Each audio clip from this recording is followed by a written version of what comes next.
আবু সাইদকে হত্যার কথা বলে সেখানে একটা ভিডিও দেখালো। হ্যাঁ, খুব স্বাভাবিক, এটা মানুষের সেন্টিমেন্টে লেগেছে যে তাকে পুলিশ গুলি করে মেরেছে।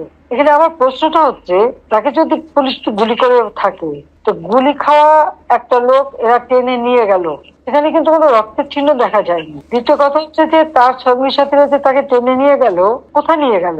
যার গুলি লাগবে তাকে তো সাথে সাথে হাসপাতালে নেওয়ার কথা। হাসপাতালে নেবে, অপারেশন করে, বুলেট বের করে তাকে বাঁচাবার চেষ্টা করবে। আবু সাইদকে কিন্তু হাসপাতালে নেয় নাই, নিয়েছিল প্রায় 4-5 ঘন্টা পরে। 4-5 ঘন্টা পরে হাসপাতালে নেওয়ার পর ডাক্তাররা যখন চিকিৎসা করে তখন সে মৃত্যুবরণ করে।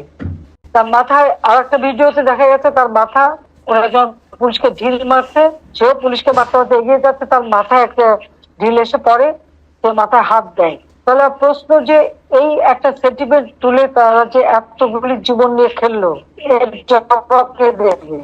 আমরা যে জুডিশিয়াল কমিটি করে দিলাম এই হত্যা তদন্ত করতে, আজকে পুলিশকে এটা বলতে হবে, জবাব যে কেন সেই জুডিশিয়াল থেকে সে তদন্ত করতে